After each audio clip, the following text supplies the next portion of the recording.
Olá, tudo bem? Seja muito bem-vindo a mais um dia, a mais um encontro, a mais uma celebração. Só que esse não é um dia qualquer, esse é o dia de encontro com o Senhor, é o dia de louvar, de adorar em comunidade, em família e receber uma palavra que vem do coração dele para o nosso coração. Então vamos fechar os nossos olhos, vamos orar e vamos pedir a Deus que de fato possa ser sobrenatural esse momento que nós vamos viver juntos.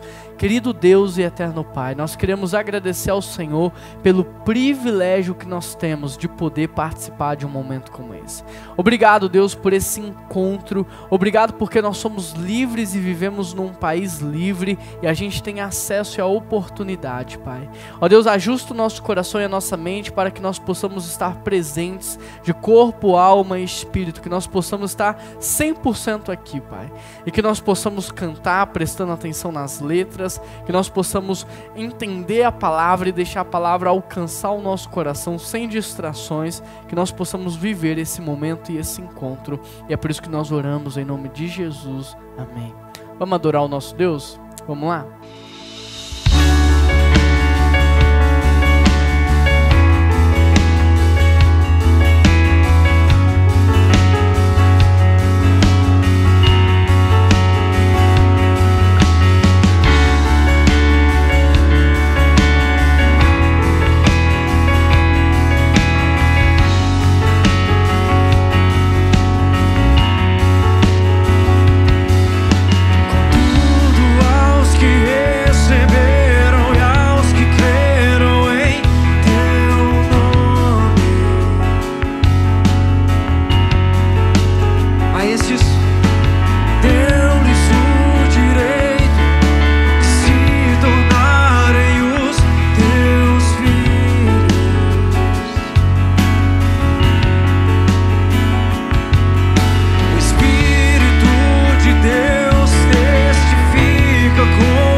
Eu era órfão, hoje eu sou filho.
Pai me adotou, teu amor me encontrou.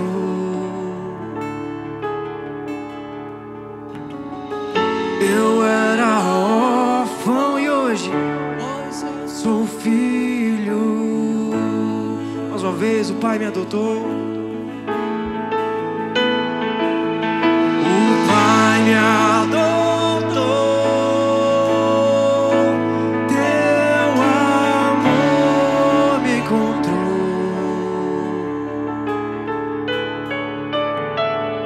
Eu era órfão, hoje eu sou filho.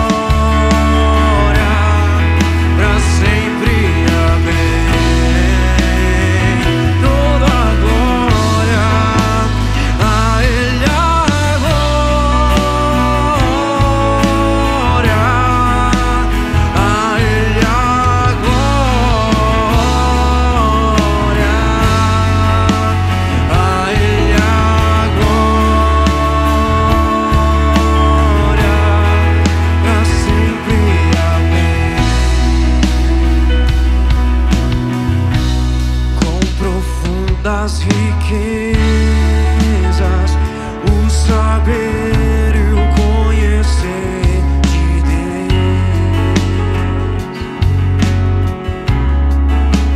Quão insondáveis teus juízos e teus caminhos.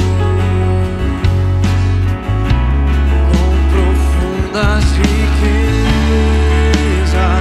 o saber e o conhecer de Deus. E quão insondáveis são, quão insondáveis teus juízos e teus caminhos. A Ele a glória, a Ele a glória, a Ele a glória, pra sempre. Amém. Toda a glória, a Ele a glória,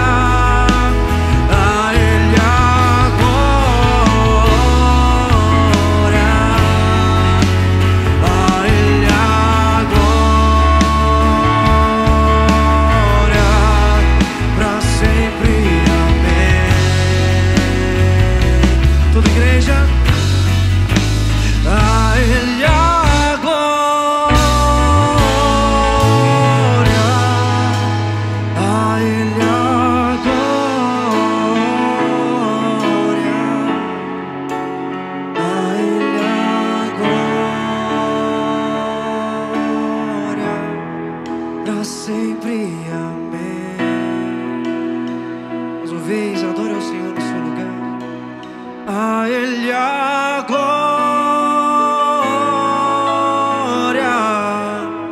a Ele a glória,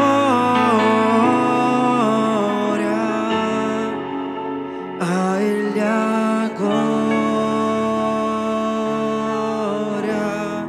pra sempre. Amém. Que Deus. Deus é bom demais, né? Deus é maravilhoso e a gente só tem que agradecer a Deus pela fidelidade dele. Quando eu olho para trás e olho para todo esse ano, nossa, eu tenho tantas razões para agradecer a Deus. Quando eu olho para minha equipe, para o meu time aqui, são tantas histórias, tantos milagres, tantas coisas sobrenatural Deus fez. Quando eu olho para a igreja, sabe, por exemplo, nós pintaríamos a igreja daqui 5, 6, talvez até daqui 10 anos, mas Deus está nos dando a oportunidade de pintar a igreja, o templo, a parte interna, para quando nós retornarmos presencial em novembro, nós possamos ter um ambiente mais leve, mais alegre, um lugar mais gostoso para a gente congregar e celebrar como família. Então nós não temos nada para reclamar, nós só temos razões para agradecer. Eu quero convidar você a fazer parte de algo maior do que a sua vida. Eu quero convidar você a fazer parte de algo muito maior do que um dia você sonhou e imaginou. Eu quero chamar você para fazer parte daquilo que Deus está fazendo no nosso meio e na nossa cidade. Por isso a sua contribuição, muito mais do que um ato de gratidão a Deus, é uma forma de você participar, é uma forma de você contribuir. Por exemplo, quando você voltar em novembro e ver a igreja toda pintada, você vai poder falar assim: eu fiz parte disso, eu ajudei. Quando o ministério infantil estiver todo reformado, lotado de crianças, você vai poder falar: eu ajudei, eu fiz parte disso. Então eu quero convidar você a muito mais do que agradecer a Deus através do seu dízimo, da sua oferta, a contribuir, a fazer parte daquilo que Deus está fazendo no nosso meio. Então você pode fazer isso através deste código de QR Code. Basta você abrir a câmera do seu celular, apontar para ele, vai aparecer um link, você clica nesse link e nesse link você vai abrir um boleto bancário com o valor que você deseja ofertar, ou você pode fazer a sua doação via cartão de crédito. Aqui você tem as contas da igreja Itaú e Bradesco, que você pode fazer uma transferência. Eu posso enviar um pastor para buscar também na sua casa, caso você tenha dificuldades para sair, mas não deixe de fazer parte, não deixe de participar de fato, contribuir, abençoar, porque Deus nos abençoa para que nós sejamos uma bênção, que você possa ser uma bênção no dia de hoje. Vamos lá? Enquanto a gente canta a próxima canção, todos nós teremos a oportunidade de contribuir e fazer parte. Vamos cantar.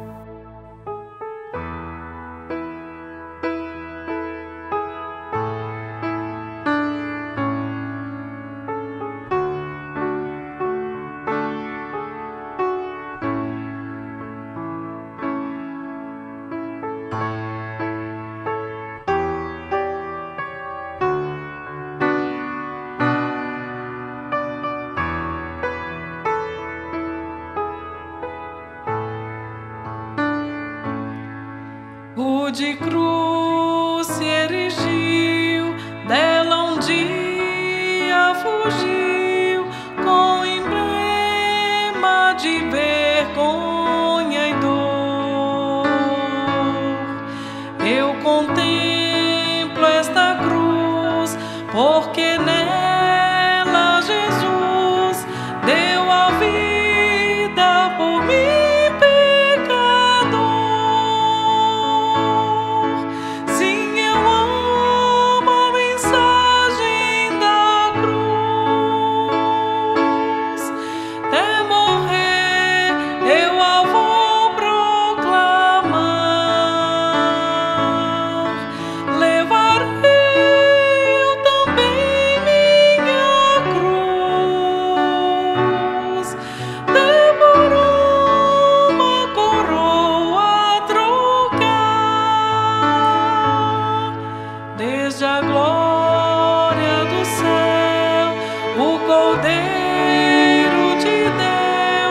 Ao Calvário humilhante baixou. Esta cruz tem pra mim atrativo sem fim, porque nela Jesus me salvou. Sim, eu amo a mensagem da cruz.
A vida começa em um abrir dos olhos.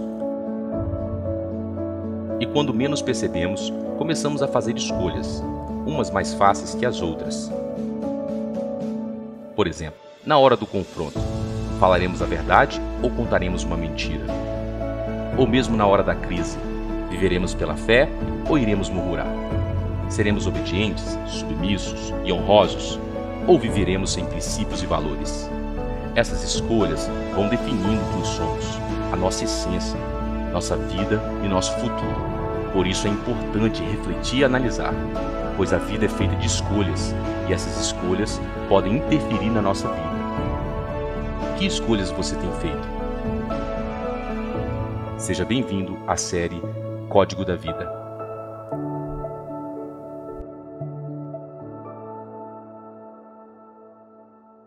Estamos em uma série de mensagens chamada O Código da Vida. E nessa série de mensagens nós estamos abordando a carta de Tiago de maneira expositiva, versículo a versículo.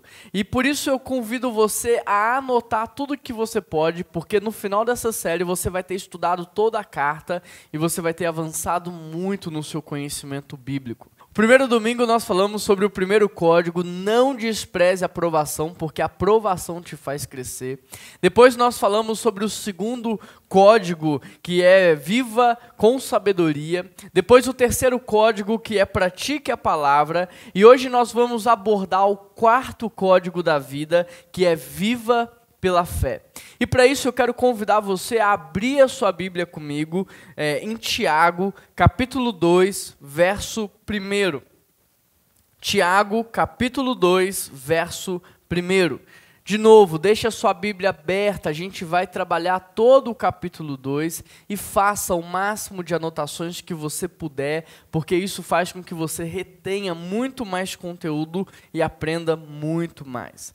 O verso 1, olha o que diz: meus irmãos, como podem afirmar que têm fé em nosso glorioso Senhor Jesus Cristo, se mostram favorecimento a algumas pessoas? Querido, olha só, antes de avançar, algumas coisas que nós precisamos relembrar. Primeiro, Tiago, ele já falou que nós acolhemos a palavra, que nós ouvimos a palavra, que nós nascemos da palavra, e ele também disse que nós devemos praticar a palavra. Tiago foi claro que apenas conhecer a palavra ou ter uma doutrina sólida e firme não significa coisa alguma se você não vive, se você não pratica. Então agora no capítulo 2, Tiago vai iniciar e ele vai nos mostrar aqui que uma fé verdadeira, ela é conhecida pela prática da palavra e que o subproduto dessa prática são relacionamentos imparciais. De forma, presta atenção nisso, que favoritismo e acepção de pessoas não são práticas e nem atitudes de um cristão. O interessante é que, apesar de ter sido escrita há tantos anos, a carta de Tiago continua muito atual nos nossos dias. Porque hoje nós enfrentamos problemas como racismo, bullying, preconceito, disputa de poder entre raças, povos, minorias e por aí vai. E é exatamente por isso que hoje muitos querem ler a Bíblia usando como hermenêutica os pobres, os negros, os africanos, os LGBTs, o feminismo ou qualquer que seja o grupo que se autodenomine minoritário. Mas nós precisamos ter cuidado em relação a essa hermenêutica, pois usar de qualquer outra coisa que não seja Jesus Cristo para ler e compreender toda a palavra é arriscado demais. Muitos teólogos da internet começam assim, com assuntos comoventes, com assuntos relevantes que vão atrair o público, mas depois terminam negando a Cristo. Terminam negando a existência, a morte, a ressurreição, a divindade de Jesus. Por isso, presta atenção no que eu estou te dizendo. Muito cuidado com quem você está ouvindo, porque isso está formando a sua maneira de pensar. Muito cuidado com quem está ouvindo, porque isso está formando a sua imagem de Deus, então toma cuidado. Na semana passada eu falei, eu vou voltar a repetir hoje, não é só Deus quem chama pastores, não é só Deus quem abre igrejas. Hoje em dia, o diabo de maneira muito sutil, ele está chamando pastores, cantores, missionários, ele está formando essas pessoas e enviando-as para abrir igrejas, para iniciar ministérios na internet. Por isso, muito cuidado, não escuta quem você não conhece. Se você não conhece a história da pessoa, os fundamentos, a raiz dessa pessoa, não escuta, porque senão você pode ser enganado. Agora, a Bíblia é suficiente. Se ainda assim você estiver escutando, compara com a palavra, porque a Bíblia é suficiente. Ela não precisa de acréscimos, ela não precisa de ajustes, a Bíblia é suficiente. Ela não precisa ser submetida a uma agenda ideológica, ela é suficiente, ela fala sobre todos os assuntos, ela é atemporal. Por isso, se você lê a Bíblia, e se você praticar a Bíblia, não haverá preconceito. Se você ler a Bíblia e praticar a Bíblia, não haverá racismo, não haverá. Agora, é isso que Tiago está dizendo aqui. Verso 1, meus irmãos, como vocês podem afirmar que têm fé em Jesus Cristo, se vocês estão mostrando favorecimento a algumas pessoas? Olha o que Tiago está dizendo, não bate isso. Favoritismo e acepção de pessoas não são atitudes de um cristão. O tempo todo a Bíblia mostra que nós viemos do mesmo ser humano. O tempo todo a Bíblia nos mostra que nós somos um só, uma família. O tempo todo a Bíblia diz o quê? Que nós devemos amar uns aos outros, que nós devemos cuidar uns dos outros, que nós devemos viver em unidade. Portanto, o que nós precisamos, fala a verdade, não é de mais conteúdo, é de mais prática. O que nós precisamos não é de mais aulas, não é de mais palestras, é de prática, é de vida, é de praticar a palavra. Sabe por que nós vivemos hoje numa sociedade que discrimina tanto? Sabe por quê? Porque há muito conhecimento, mas há pouca vida. Há muito conhecimento, mas há pouca prática. Nós somos milhões no Brasil, milhões de cristãos e nada muda. Por quê? Porque há muito conhecimento teológico, há muita teoria, há muito conceito, mas há pouca vida, pouca prática. Por isso hoje, eu vou abrir meu coração para vocês. Eu vou, de certa maneira aqui, confiar o meu coração nas suas mãos. Eu vou falar de coisas que estão guardadas aqui dentro. Como pastor, eu estou cansado de ver militantes de internet. Eu estou cansado de ver péssimas esposas e mães militando sobre o feminismo. Eu estou cansado de ver péssimos cristãos militando sobre esquerda ou direita. Eu estou cansado de ver péssimos seres humanos que não respeitam o planeta militando sobre os animais. É incoerente isso. Eu estou cansado de ver jovens que não arrumam um quarto, que não ajudam os seus pais, que vivem imersos na bagunça, querendo consertar o país, criticando quem está tentando fazer alguma coisa. Eu estou cansado de ver pessoas que não fazem nada no reino de Deus, não servem, não ajudam, não contribuem, querendo ter um ministério profético na internet, querendo cantar, querendo ensinar. Como pastor, eu estou cansado dessa hipocrisia que nós vivemos hoje, essa vida fake, essa vida de aparência, onde a minha fala não bate com a minha maneira de viver, aonde eu digo uma coisa, mas pratico outra completamente diferente. Estou cansado de pessoas que chegam aqui na igreja dizendo, não, eu quero conteúdo, eu quero estudar angiologia, eu quero estudar teologia sistemática, mas você não faz nem devocional na sua casa, nem jejum você faz, você nem ora. Como é que você quer estudar angiologia? Como é que você quer entender escatologia? Me diz, isso é uma incoerência gigantesca.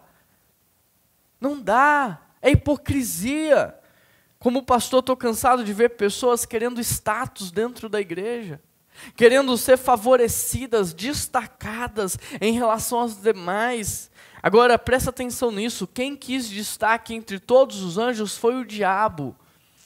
Quem quis brilhar mais, ser destacado entre todos foi o diabo, porque Jesus Cristo, sabe o que ele fez? Ele se esvaziou. Ele se humilhou, ele tomou a forma de servo e ele serviu. Percebe?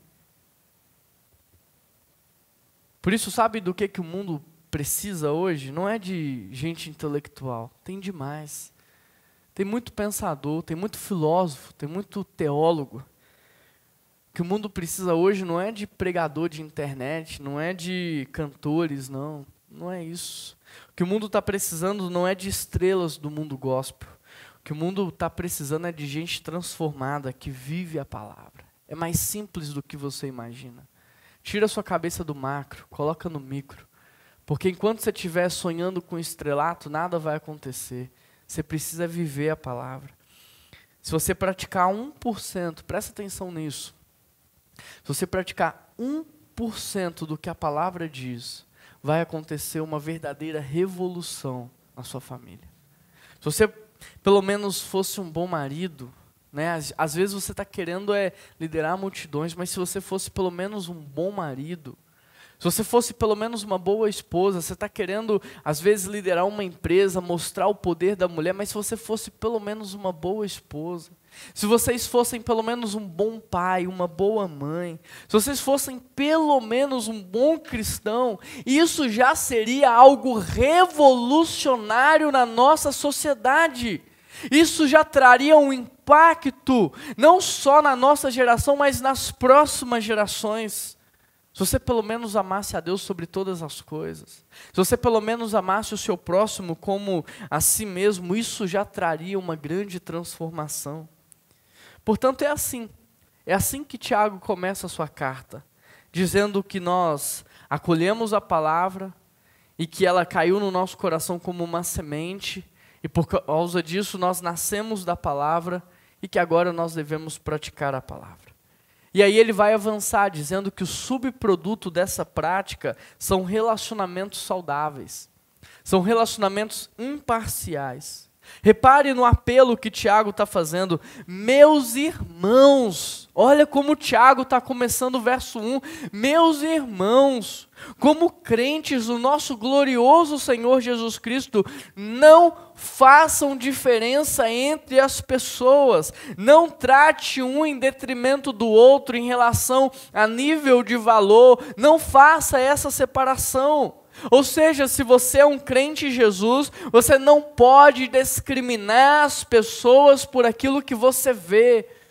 Se você é um crente em Jesus, você não pode ser parcial nos seus relacionamentos. Você não pode fazer network no sentido de se relacionar somente com quem pode te retribuir alguma coisa. Você não pode classificar as pessoas como pessoas que podem me ajudar no futuro e pessoas que são inúteis. Você não pode agir com a lógica desse mundo. Verso 2. Se, por exemplo, alguém chegar a uma das suas reuniões, vestido com roupa elegante, usando joias, e também entrar um pobre com roupas sujas, e vocês derem atenção ao que está bem vestido, dizendo, sente-se aqui nesse lugar especial, mas disserem ao pobre, fique ali de pé, ou sente-se no chão. Verso 4, essa discriminação não mostrará que vocês agem como juízes que são guiados por motivos perversos? Querido, repare que aqui Tiago vai introduzir um lugar que é muito comum para a gente, sabe qual? As nossas reuniões. Ou seja, o que Tiago está nos mostrando é que a revolução não vai começar lá fora, ela vai começar aqui dentro. Tudo começa em casa, essa foi uma das séries da nossa igreja. Nós também trabalhamos de volta para casa. Por quê? Porque tudo começa aqui, é em casa, é nas nossas reuniões. Se não aprendermos a tratar bem as pessoas aqui, nunca trataremos fora da igreja, fora das reuniões, não será verdade isso. O que não é verdade no nosso meio não será verdade lá fora. Por isso, se você não é um bom filho dentro de casa, você nunca vai ser um bom pai, uma boa mãe.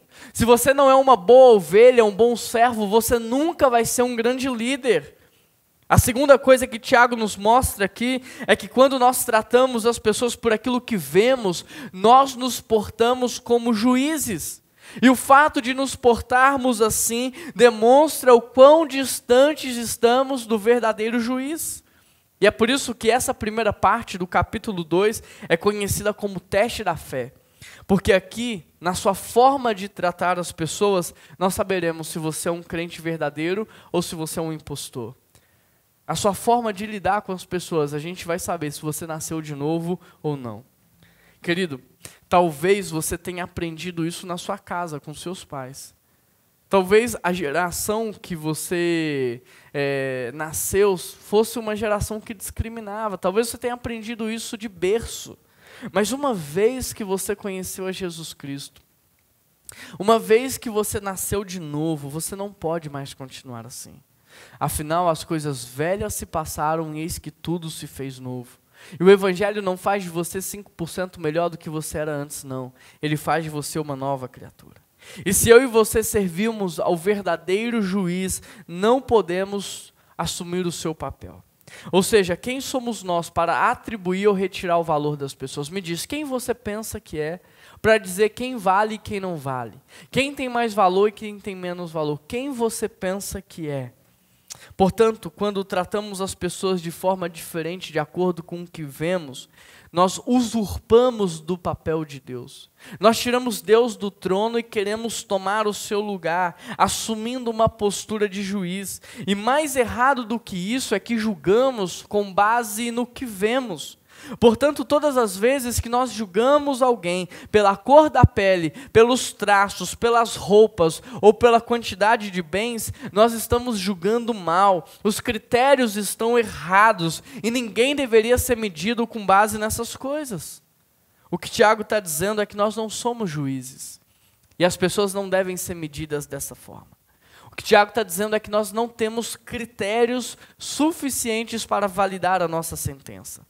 Por isso, todos devem ser tratados com amor e respeito. Todos, todos. Não são aqueles que podem te retribuir, não. Todos. E se isso não era uma verdade antes, tem que ser uma verdade agora. Porque você não vai ter desculpa, eu não sabia. Você não vai poder usar essa desculpa. A palavra foi revelada ao seu coração. Verso 5. Ouçam, meus amados irmãos. Não foi Deus que escolheu os pobres desse mundo para serem ricos na fé? Querido, presta atenção nisso. Se Deus escolheu aqueles que julgamos como menos favorecidos para herdarem o reino de Deus, quem você pensa que é para discriminá-los ou destratá-los? Agora, entenda algo. Se eles são herdeiros de Deus, quem é que disse que eles são menos favorecidos? Deus os escolheu para serem herdeiros do seu reino. Por isso, se nós somos filhos de Deus, se nós andamos na luz, se nós temos comunhão com o Pai, se tudo isso é verdade, então as nossas práticas devem estar de acordo com a vontade dEle. E a vontade dEle é que as pessoas sejam tratadas com amor e respeito. Verso 8. Sem dúvida, vocês fazem bem quando obedecem à lei do reino, conforme dizem as Escrituras, ame o seu próximo como a si mesmo.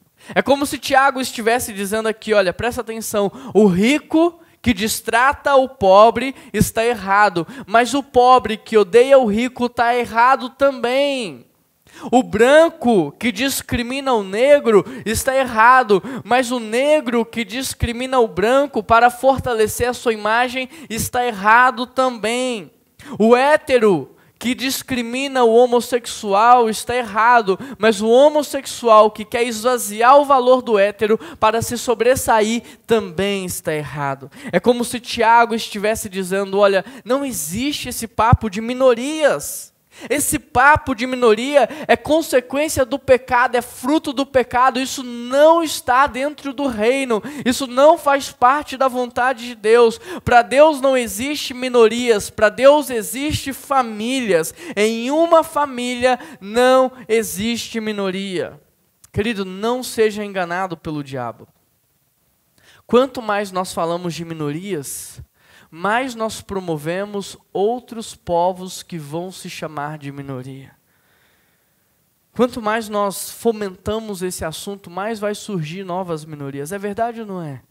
Porque se não fosse verdade, esse problema já teria sido resolvido há muitos anos. mas não acaba.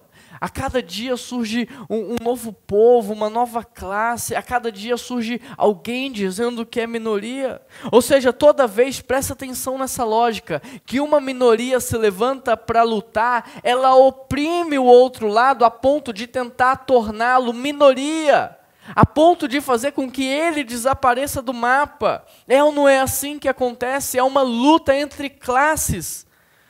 Por isso, presta atenção.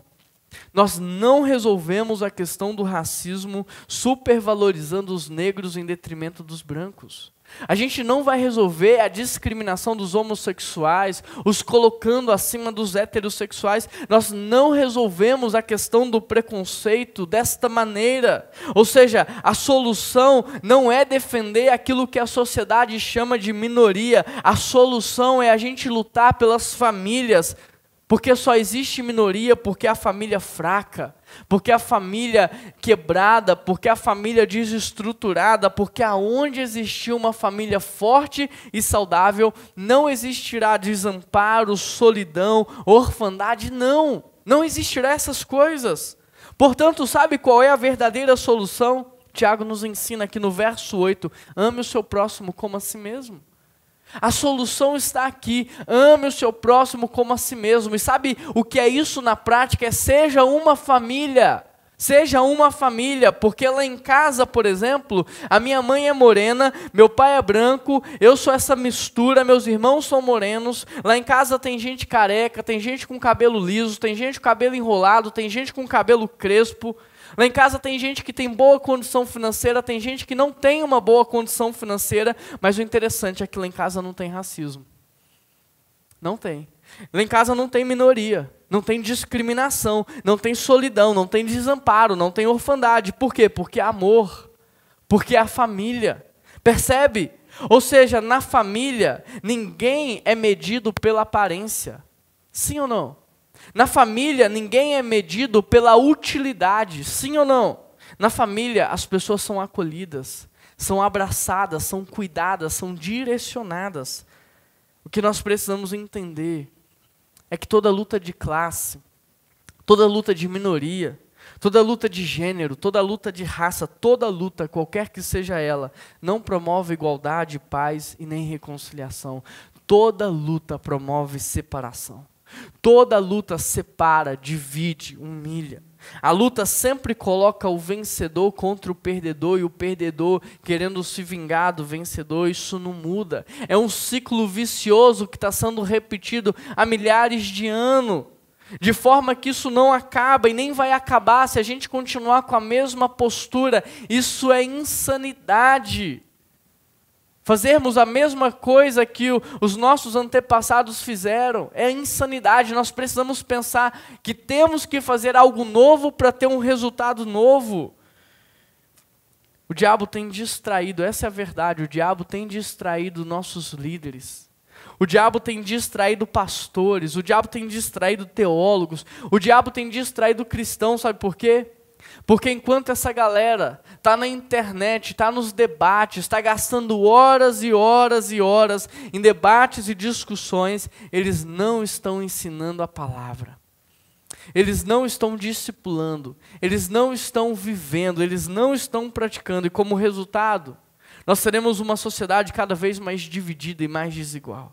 Como eu falei, eu, como a maior parte dos brasileiros, tenho uma família bem heterogênea em todos os sentidos. Mas apesar disso, o que um come, o outro come também. O que um veste, o outro veste também. Os lugares que um acessa, todos acessam. E por que isso acontece? Porque é amor, porque é a família. E é isso que Tiago está nos dizendo. A solução é: ame o seu próximo como a si mesmo. De forma, querido, que eu posso ter apenas um pão nas minhas mãos. Mas se o meu irmão lá em casa estiver com fome, sabe o que eu vou fazer? Eu vou dar o pão para ele. Eu vou repartir o pão com ele. Agora, por que isso não acontece no macro? Por que isso não acontece na cidade? Por que isso não é uma verdade na sociedade? Porque ao invés de nós cultivarmos o conceito de família, de unidade, de amor ao próximo, nós cultivamos o conceito de classes. Nós cultivamos na nossa mentalidade o conceito de minorias, percebe? Por isso, ao invés da gente se unir e se ajudar, nós lutamos uns contra os outros. E é isso que tem acontecido todos os anos. E é isso que o diabo quer que continue acontecendo. Então não deixe ele te distrair, não. Não deixe ele te enganar. Porque enquanto a gente vê as pessoas dessa maneira, a nossa prática não vai mudar. Padrão de pensamento modela comportamento e comportamento autoriza intervenção espiritual. Percebe o quanto o diabo tem investido para modelar a nossa maneira de pensar, para gerar separação? Por quê? Porque se nós nos enxergarmos dessa maneira, o nosso comportamento não vai ser de autoajuda, não vai ser de cuidado mútuo, não vai ser de amor ao próximo, vai ser de separação, de guerra. E deixa eu te dizer mais, isso não é novo. Isso não é algo que começou agora. Sabe onde tudo isso começou? No dia em que Adão e Eva se rebelaram contra Deus. A serpente disse o quê? Se vocês comerem do fruto, os seus olhos se abrirão. Mas eles não eram cegos para que os seus olhos se abrissem. O que aconteceu foi o seguinte, os olhos espirituais foram fechados e os olhos carnais foram abertos. A partir daquele momento mudou a maneira de olhar. Eles olharam para Deus e sentiram medo, fugiram de Deus. Olharam um para o outro e sentiram vergonha, sentiram culpa, sentiram sentimentos de disputa, de raiva, de ódio. A partir daquele momento nasceu a disputa entre homem e mulher, a luta pelo domínio, a luta pelo poder. Ou seja, sem Deus uma família se tornou uma sociedade. Isso aconteceu no Éden.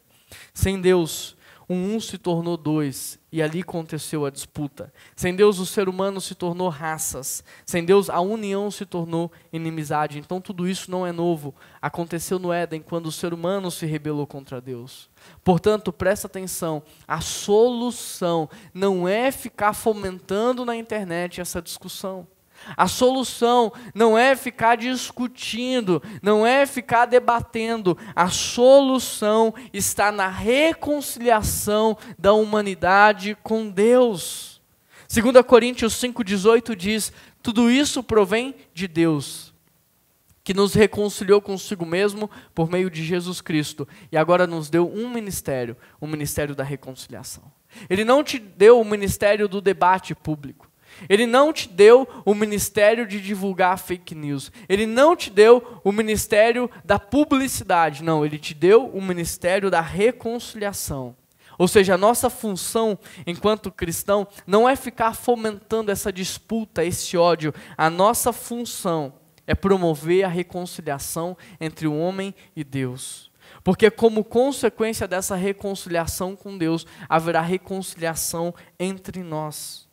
Querido, presta atenção nisso, o que transforma o homem não é conscientização. A conscientização modela comportamento, mas comportamento é esquecido. A conscientização não transforma ninguém. O que nós precisamos entender é que só Deus pode restaurar o coração do homem. Só Deus pode transformar o homem a ponto dele não mais olhar com preconceito, a ponto dele não mais olhar com egoísmo e individualismo. Só em Deus o ser humano será restaurado a ponto de não mais olhar com discriminação. Só em Deus nós voltaremos a ser uma família. Ou seja, quanto mais fomentamos essa luta de classes, essa luta de minorias, mais desigualdade e guerra nós geramos. E é isso que o diabo mais quer que você faça. Por isso, não sirva ao diabo, sirva a Deus. O seu ministério é o ministério da reconciliação. E quanto mais nós cultivamos essa reconciliação do homem com Deus, mais nós promovemos no nosso meio o conceito de família. E sendo assim, um dia, e a gente está caminhando para esse dia, não haverá mais desigualdade, não haverá mais preconceito, não haverá mais racismo. Um dia nós entraremos no paraíso, no céu, e nada disso vai existir. Agora, é uma progressão, nós vivemos o já e o ainda não. A nossa função aqui é contribuir para a restauração da criação, da humanidade. Agora, talvez você esteja se questionando, mas como é que eu vou ser família com pessoas que eu não conheço? Como é que eu posso ser família com pessoas desconhecidas que não carregam o mesmo sangue que eu? Querido, o seu sangue, até o pernilongo tem. Isso não te faz ser uma família com ele. Ou te faz. Família é muito mais do que sangue. Família é algo sobrenatural. Família é algo espiritual. A Bíblia diz: amigos que são mais chegados do que irmãos. Família é algo espiritual. O que você precisa entender é que desde o jardim do Éden, Deus está formando uma família para si, uma noiva para o filho e uma morada para o Espírito Santo. Deus está formando uma família. Por causa de Deus, da obra de Cristo, da obra do Espírito Santo, nós podemos sim ser uma família. E é isso que acontece numa comunidade de fé. Às vezes a gente começa a conversar com uma pessoa e em 30 minutos a gente já sente um elo sobrenatural, um vínculo sobrenatural. É Deus formando uma família.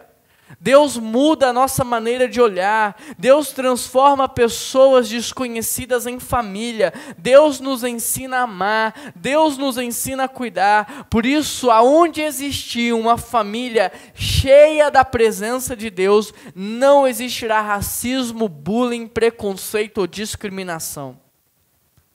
Agora me diz, não é isso que a gente tem vivido enquanto igreja? Essa não é uma verdade no nosso meio? Esse senso de família, de amor, de cuidado mútuo, essa unidade, não é verdade isso no nosso meio? Se é verdade aqui, também pode ser verdade no macro. Porque famílias são a base da sociedade. Só existe cidade porque primeiro existiu família. Então eu quero encher o seu coração de esperança, porque aonde existir uma família cheia da presença de Deus, não existirá discriminação e nem preconceito. Verso 9.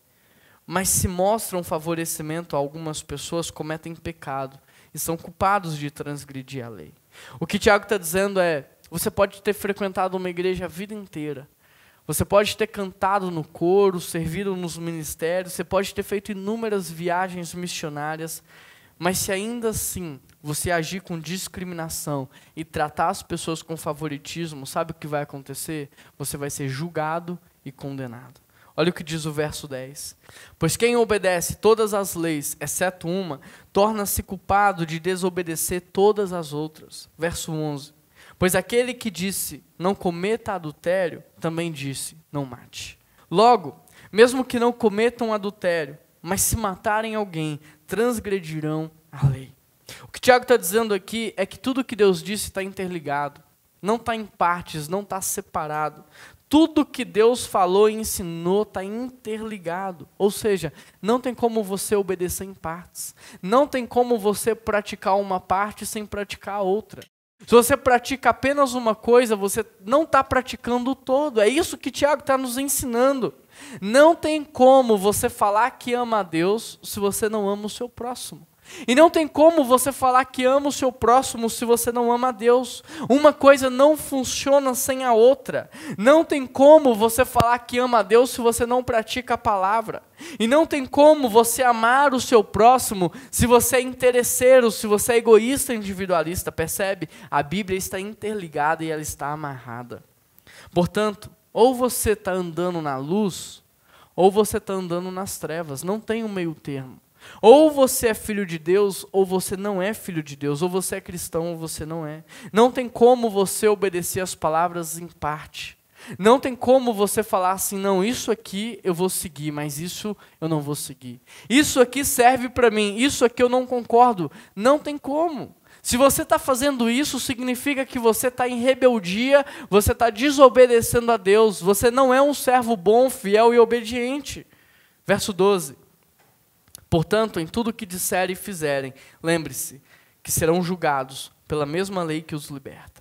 Tiago aqui nos mostra que tudo que nós falamos, tudo que nós pensamos e tudo que nós fazemos, por mais que não pareça, é visível para Deus. E um dia nós prestaremos contas de todos os nossos sentimentos, pensamentos, emoções, falas e ações. Verso 13. Não haverá misericórdia para quem não tiver demonstrado misericórdia. Mas, se forem misericordiosos, haverá misericórdia quando forem julgados. Da mesma forma, lá em Mateus está escrito assim, pois com o critério com que julgardes, sereis julgados. E com a medida que usardes para medir os outros, igualmente medirão a vós. Por isso, deixa eu lhe perguntar, como é que você tem medido as pessoas? Com graça e misericórdia? Ou você tem medido as pessoas com base naquilo que você vê? Como é que você reage ou age em relação às pessoas? Você é generoso, gracioso, misericordioso com elas? Ou você é duro, ríspido, mesquinho, ignorante? Você é misericordioso ou não? Como é que você trata as pessoas? Com interesse ou com graça? Em resumo, todas as vezes que nós fazemos acepção de pessoas, nós criamos uma nova minoria. Mas todas as vezes que aceitamos as pessoas, que acolhemos as pessoas como parte da nossa família e cuidamos delas, nós acabamos com a luta de classes e raças. Verso 14. Do que adianta, meus irmãos, dizerem que têm fé, se não a demonstram por meio das suas ações? Acaso esse tipo de fé pode salvar alguém? Verso 15. Se um irmão ou irmã necessitar de alimento e roupa, e vocês disserem, até logo, e tenha um bom dia, aqueça-se e coma bem, mas não lhe derem alimento nem roupa, em que isso ajuda? 17. Como veem, a fé por si mesmo, a menos que produza boas obras, está morta. Verso 18. Mas alguém pode argumentar, uns têm fé, outros têm obras. Mostra-me a sua fé sem obras, e eu, pelas minhas obras, te mostrarei a minha fé. Bom, se a primeira parte do capítulo é conhecida como teste da fé, então a segunda parte do capítulo é conhecida como a consequência desse teste. Porque a segunda parte do capítulo vai falar de uma fé morta. E o que é uma fé morta? De acordo com o texto, uma fé morta é uma fé teórica. Ou seja, eu sei quem Deus é. Eu sei que Ele existe, eu sei que Ele reina, eu sei o que Ele está fazendo na humanidade, eu sei que Ele é poderoso, eu sei o que Deus quer que eu faça, mas tudo fica aqui, no campo da teoria, da imaginação.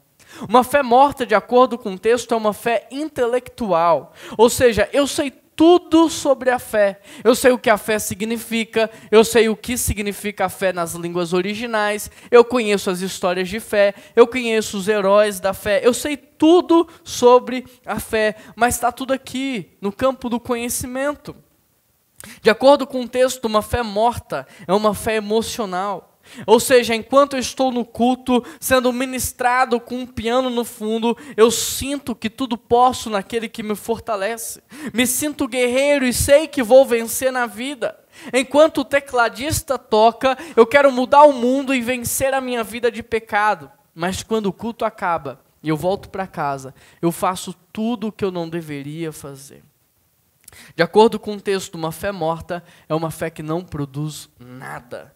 Ou seja, embora nós saibamos quem Deus é, o seu poder, o que Ele está fazendo e o que Ele quer que nós façamos, embora a gente saiba sobre tudo isso, e embora a gente sinta Deus agindo e operando, nós não produzimos frutos, nós não cooperamos, nós não participamos, nós não contribuímos. Sabe como é que a gente pode descobrir se uma pessoa tem uma fé morta ou não? É simples. Basta você chegar com um problema a ser resolvido e jogar ele na mesa. Porque quando você solta um problema a ser resolvido, você tem dois tipos de pessoas.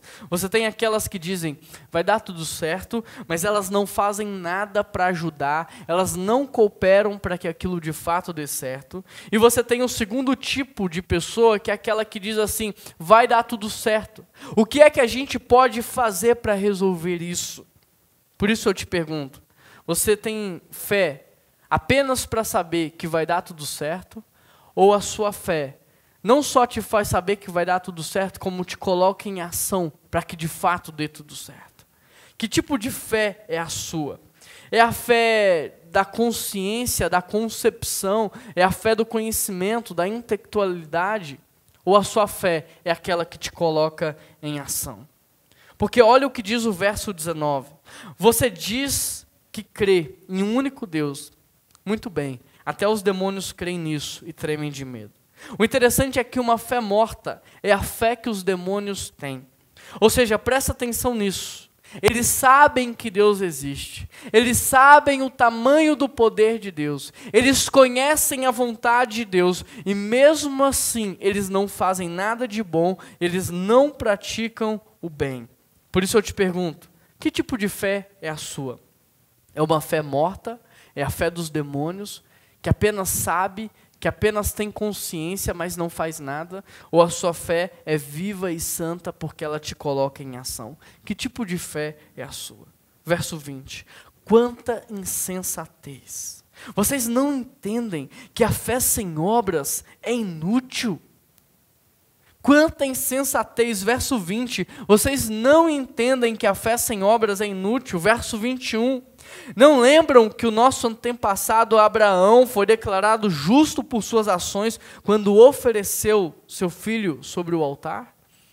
Como veem, sua fé e suas ações atuaram juntas, e assim as ações tornaram a fé completa.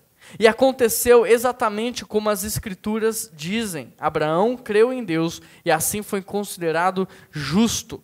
Ele foi até chamado amigo de Deus. Querido, o que nós precisamos entender é que a fé sem obras é como um pássaro que só tem uma asa. Ele não voa, ele rasteja. A fé sem obras é a mesma coisa de você não ter fé.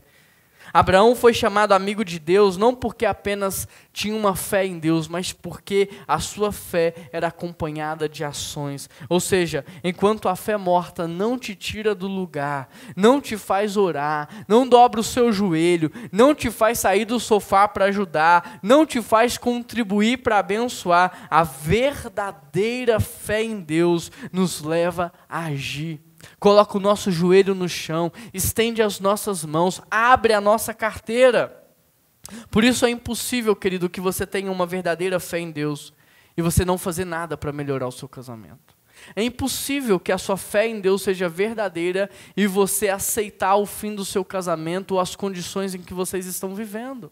É impossível que você não faça nada. É impossível que você tenha uma fé verdadeira em Deus e troque os seus filhos pelo trabalho e não discipule e mentorie os seus filhos.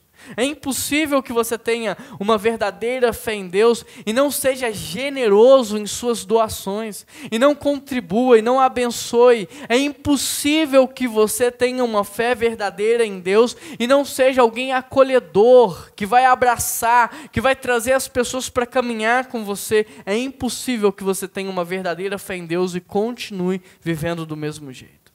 Você já sabe. Você que nos acompanha há algum tempo já sabe, fé não é um tiro no escuro. Fé não é uma aposta. Fé é você conhecer a Deus. Portanto, quanto mais conhecemos a Deus, mais temos autoridade para agir. Por quê? Porque conhecemos a vontade de Deus e sabemos o que Ele quer fazer. Portanto, se eu estou cumprindo o que Ele quer fazer, eu não preciso ter medo, vai dar certo. Entende? Quanto mais conhecemos a Deus, podemos ser generosos. Por quê? Porque a gente sabe que é Deus que nos dá, que é Ele que nos abençoa, que é Ele que nos entrega a prata, o ouro, o recurso financeiro, o tempo, a saúde. E é por isso que eu posso me doar. Por quê? Porque eu não vou ficar pobre pela doação. Você já viu alguém ficar pobre porque doa? Ninguém fica pobre porque doa. As pessoas ficam pobres quando usam o dinheiro para o seu próprio prazer. Percebe? A lógica do reino é diferente da lógica do mundo. Quanto mais conhecemos a Deus, mais somos livres para amar, porque nós sabemos que o verdadeiro amor é incondicional, unilateral, divino, ele não espera nada em troca. Quanto mais conhecemos a Deus, mais podemos agir com bondade. Por isso, de novo eu te pergunto, a sua fé tem te tornado mais parecido com quem? Com os demônios que sabem de tudo, mas não vivem nada? Ou com os filhos de Deus, com os heróis da fé? A tua fé tem te tornado inimigo de Deus, ou por causa da sua fé você tem sido chamado de amigo de Deus, representante de Deus, enviado de Deus? A tua fé faz de você um preguiçoso, ou ela faz de você um resolvedor de problemas? Verso 24. Vejam que somos declarados justos pelo que fazemos, e não pela fé. Versículo 24, presta atenção. Somos declarados justos pelo que fazemos e não apenas pela fé. Versículo 25. Raabe, a prostituta, é outro exemplo. Ela foi declarada justa por causa das suas ações, quando escondeu os mensageiros e os fez sair em segurança por um caminho diferente. Verso 26. Assim como o corpo sem fôlego está morto, também a fé sem obras está morta. Querido, presta atenção nisso. Nós não fomos salvos pelas obras, mas pela fé. Mas uma vez que nós somos salvos pela fé, agora nós somos chamados a fazer boas obras. Nós não somos salvos pelas obras, mas para fazer boas obras. Por isso, a fé sem obras é morta. O subproduto da sua fé é a prática, são as obras. Está dando para entender? Então vamos recapitular. Tiago, no capítulo 2, nos ensina a respeito da fé. O capítulo inteiro, ele está tratando da fé. Na primeira parte, ele está testando a nossa fé, dizendo que um verdadeiro cristão não faz acepção de pessoas, não discrimina pessoas, mas é acolhedor e respeita a todos. Depois ele faz um comparativo entre a verdadeira fé e a fé dos demônios. Ou seja, uma pessoa que faz acepção de pessoas e não pratica o bem, tem a mesma fé que os demônios têm. Mas uma pessoa que trata todos com respeito, com amor e faz o bem para todos, esse sim tem uma fé verdadeira. Por isso, querido, olha só, Abraão foi considerado justo e amigo de Deus porque a sua fé o levou à ação. Raabe foi declarada justa porque a sua fé em Deus a levou à ação. Agora eu te pergunto, o que a sua fé em Deus tem te levado a fazer? Comprar uma televisão nova? É isso? Fazer um curso para ganhar mais dinheiro? É isso? O que a sua fé em Deus tem te levado a fazer?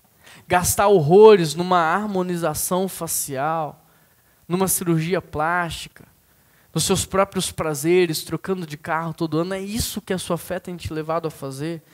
Porque eu não sei se essa é uma fé verdadeira. Eu não sei. Eu estou te perguntando isso porque, como igreja, nós precisamos abrir novas células. Nós precisamos abrir novas casas para que mais pessoas conheçam Jesus e tenham a vida transformada.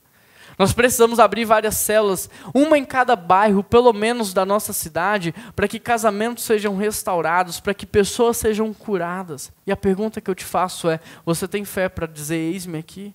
Eu quero, envia-me a mim, Deus me usa. Porque se você tiver, está aparecendo aqui o número de WhatsApp da nossa igreja, manda uma mensagem dizendo, eu quero abrir a minha casa, ou eu quero liderar uma célula online. Você vai receber o treinamento, nós vamos te ajudar, nós vamos te capacitar.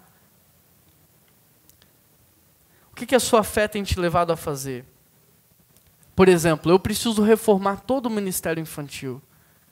Nós precisamos aumentar o espaço do Ministério Infantil para receber muitas crianças e para poder apresentar para elas o plano da salvação para que elas cresçam no caminho certo. Nós precisamos de um ministério infantil que vai trabalhar a família por completa, ensinando os pais a discipular os seus filhos, mas para isso eu preciso de recursos para investir no ministério infantil. O que a sua fé tem te levado a fazer? Você tem fé para nos ajudar, para contribuir com esse projeto? Para ser generoso com esse projeto? Nós também estamos montando uma ONG chamada Amor que Serve, que vai fortalecer as famílias em vulnerabilidade social, que vai resgatar pessoas que estão vivendo uma vida na imundície, que não tem mais dignidade. Nós queremos restaurar na vida dela o protagonismo e devolver para ela o protagonismo da vida. Nós queremos capacitá-la para que ela conquiste os seus próprios recursos. O que a sua fé te leva a fazer? Você quer se envolver com esse projeto? Você quer nos ajudar apadrinhando a nossa ONG mensalmente com um valor para que a gente consiga potencializar esse trabalho e alavancar para alcançar mais pessoas? O que a sua fé tem te levado a fazer? Porque a fé sem obras é morta. Eu não sei se você sabe ou não, mas nós estamos montando na PIB um centro de formação profissional em mídias sociais, designer gráfico, fotografia, filmagem e edição. Nós queremos dar profissão para adolescentes, para jovens que não têm sonhos, que não têm projetos, para que eles não vivam a vida ganhando um salário mínimo, mas para que eles possam alcançar maiores oportunidades e serem usados por Deus e repartir isso com muitas outras pessoas. Mas eu preciso comprar muitos computadores para que a gente consiga receber a nova geração e dar essa profissão para eles. Eu preciso investir em computadores. Você quer nos ajudar? Quer contribuir com isso? Se você quer fazer uma oferta para o Ministério Infantil, para a ONG, ou para o centro de formação profissional, aqui está aparecendo um código de QR Code, aqui está as contas bancárias da igreja. Você pode fazer no cartão de crédito, pode gerar um boleto, ou aqui você pode fazer transferência. Mas a fé sem obras é morta. O que a sua fé tem te levado a fazer? Viver para os seus próprios prazeres ou morrer para que haja vida na sociedade? Entenda isso. A fé não é para que eu coma. A fé é para que a gente possa comer. A fé não é para que eu seja. A fé é para que nós sejamos. A fé não é para que eu tenha. A fé é para que nós tenhamos. Que a sua fé em Jesus coloque os seus joelhos no chão, as suas mãos estendidas para ajudar o próximo. Amém? Vamos orar? Deus, eu quero te agradecer por essa palavra. Quero te agradecer porque a tua palavra ela é viva, ela é poderosa. Eu quero te agradecer porque a tua palavra ela não volta vazia sem cumprir o propósito pela qual ela foi enviada. E Deus, em nome de Jesus, que o Senhor possa, através do teu Espírito Santo, avivar a nossa fé, para que nós possamos sair dessa condição de morte espiritual e para que nós possamos alcançar uma condição de maturidade espiritual. Que nós não tenhamos a fé dos demônios, mas que nós tenhamos uma fé viva e poderosa que nos faz ser justos e amigos de Deus. Que nós sejamos reconhecidos pela cidade como amigos de Deus. Que todas as vezes que nós adentrarmos na igreja, no trabalho, na faculdade, as pessoas possam olhar e dizerem, ali vai um amigo de Deus. Ali está um representante de Deus nessa terra. Ali está alguém que ama como Deus ama, que cuida como Deus cuida, que acolhe como Deus acolhe, que reparte como Deus reparte. Essa é a minha oração. E é em nome de Jesus que nós oramos. Amém. Alguma vez você já teve aquele pensamento assim, puxa vida, eu queria era recomeçar do zero? Puxa vida, eu queria passar uma régua e recomeçar e começar tudo de novo. Já pensou nisso? Se você já pensou nisso ou está pensando agora, eu gostaria de te dar um grande presente. Mas olha, esse presente é exclusivo para você que começou a participar dos nossos encontros. Aponta a sua câmera de celular para esse código de QR Code ou dá uma olhada no primeiro link aqui na nossa descrição. Clica nele, você vai ser direcionado para uma conversa de WhatsApp do nosso número. E aí sabe o que vai acontecer? Você vai escrever assim, ó, recomeço, você vai nos enviar e aí eu faço questão de te enviar um presente muito especial, tá bom? Um grande abraço, que Deus te abençoe e eu te vejo em breve. E aí, o que você achou desse recadinho especial? Se você está chegando agora, manda aí recomeço e nós vamos ter o prazer e a alegria de te abençoar com esse presente muito especial. Bom, quero te pedir um favor, para todo mundo na verdade. Se você está aqui e foi abençoado, deixa um like nesse vídeo, quero ver todo mundo dando like agora aqui. Assina o nosso canal, compartilha essa mensagem nos grupos de WhatsApp, porque dessa maneira a gente vai alcançar muitas pessoas e abençoar muitas pessoas. Eu oro para que você tenha uma semana abençoada, que você seja muito usado por Deus e que você viva pela fé em Jesus Cristo, amém? Que Deus te abençoe. Um grande abraço e até semana que vem.